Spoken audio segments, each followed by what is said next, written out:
Hey guys, hey, thanks for joining me today. Let's do a quick crop update and see what we're up against this year and how this year is going. But before we do that, I was at the hardware store and I come out to my truck and there was just this beautiful woman standing at my pickup truck, and she's like, "You're that influencer in Minnesota." I'm like, "Yeah, I'm the influence farmer of Minnesota." Like, "Yeah, busted, guilty as charged." I don't care if she would have said you're an astronaut. I'd have been like, yes, I just got back from space, and now I'm looking for the weight room kind of deal. And I think it's over there. And she's like, I would really like it if you would promote my store and just one product that we sell to just help drive some traffic my way. And I'm like, lady, please. I do not play these games. I have high standards and powerful morals. Much like the high customer service standards at Jill's Kitchen and Boutique Store in Harris, Minnesota, and much like the powerful cleaning ability of Clorox bleach. Here's the wheat. Not too bad. Farmer Schneck, I apologize. Warren had been giving me a bunch of advice last year, and I was doing a bunch of research on how to do better on wheat.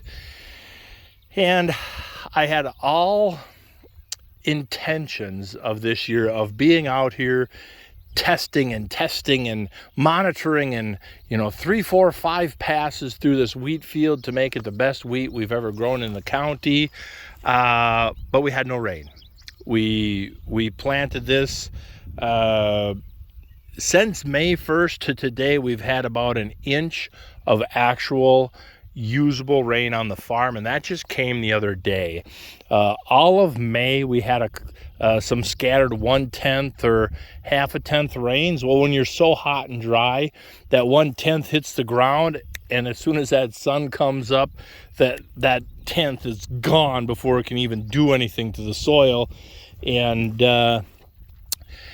so we went. But it was early May. We got it in on time. Application rate came in really close, so we were good on seeding rate.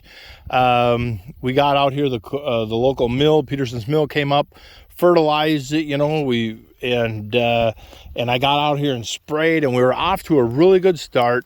And then it just never rained, and so there was a couple weeks that we didn't even know if we were going to have a wheat crop, because it just stayed, as a little tiny grass like this. It just stayed there and did nothing. It turned white. It just, you're just like, oof, but it was, you're so dry that what do? You can't, it's green, so at least it has an opportunity to keep growing. Had we tried to terminate it and then bring in soybeans, the ground was so dry that in that top 2 inches that you weren't going to get the soybeans to germinate anyhow. And so what do? There was nothing we could have done. And so, but now, since there was no rain, the herbicide, the residual activity of the herbicide, we use Husky. In a normal year, that Husky is a phenomenal product, keeps the wheat super clean. But this year, none of the residual herbicides are working worth a darn. So weeds this year are just a pain in the butt for everybody. But the weeds are kind of coming in, so we'll probably do a pre-harvest burn down. I don't like to do that, but I might do that just to clean the field up to make harvest run a lot better. So we'll try again next year. But yeah, it is what it is. There's some bare spots. This piece here, you got about a 15 by 60 foot strip of nothing germinated here. And there's a couple random spots, but for the most part, the stand isn't that bad. Maybe that inch of rain is going to help bring these plants up to do something. We did a little bit of, we threw some calcium out here. No, we did. Yes, we did. Yep, we threw calcium and carbon products out here to help the soil and to help the plant. And I did a little, when the plant was young, I did one little foliar feed of some P and K to just attempt something. But it, yeah, so it is what it is. On a year like this, there's no judging anybody on a year like this. We'll go look at some corn and soybeans, and you guys can see that. Behind the wheat, in all honesty, the grain is great, gives you something to sell. But in all honesty, the wheat itself, the grain, doesn't mean anything to me other than a quick little bit of cash. I want the straw, and then behind the straw, we can come in. I need to hit the field with a finisher. The field is just bouncy. It's just rough and bouncy. You know, in the 40-30, you're just doing this the whole time. Hit the field with a finisher a couple times, dust it up to smooth it out, and then drill in some sorghum sudan and clover type mix, hairy vetch and some other stuff. Let that stuff just grow till the killing frost, and then behind the killing frost make silage, and then next spring we have some value of the other crops for soil health and to make a nice seed bed for our and then we have to put Italian ryegrass to help fight compaction. Piss on that winter rye for cover crops. Go to annual ryegrass. I shouldn't say that because in some areas you can't stop annual ryegrass. But no, but use that annual ryegrass to fix up our soil compaction. But then you have a beautiful cover crop for next spring to burn down and put in for corn or beans. But yeah, let's go look at the corn and beans. So here's a cornfield. I think this spot covers the spectrum. So where we have a good stand, the corn is nice dark green. We are showing deficiencies. You can see the very bottom of the stalk has some purple to it for phosphorus. We can see some burning. This is a very mild case, but you can see some burning of the leaves. In some instances, it will look like in the fall time, the leaves are firing at the bottom. It's turned very yellow. On them bottom couple leaves, that's the potassium. Potassium and phosphorus bind to soil. When it turns dry, we have no water in the soil. Very limited water activity in the soil, so we're going to see some nutrient deficiencies. There's potential. You know, we have a lot of sulfur in our system, but there's a potential of a little bit of sulfur striping even, which makes zero sense because there is more than enough sulfur in the strip, other than we're just so dry and the plants are under stress. You can see over the hill, down over here, I had a 15-inch test plot. Over there where it changes color slightly is the quote-unquote no fertilizer test plot, but there ain't much of a test plot there because nobody's ever followed a beautiful alfalfa legume mix with corn and been like, that was the worst idea ever. Like, there's not much testing that needs to be done. This piece up here, you can see the color change though, from here, and then boop, that corn there does get a little darker green, and that's the line that the cover crops were on that side. This piece here did not have it, so you can see the color change down there. But you can see this actually isn't bad. There's fields around here. There's fields around here where you've got 2, 5, 10 acres missing out of each field. There's fields, I've got a few fields that, you know, you got 30 or 40% of the field that isn't up. But we did get that rain, and so now a lot of that stuff is emerging. I'd rather have a tiny ear than a no ear. But yeah, so this spot was bare a couple weeks ago, and now it's starting to fill in. So it will do something. Weed control, pretty hit and miss by the field.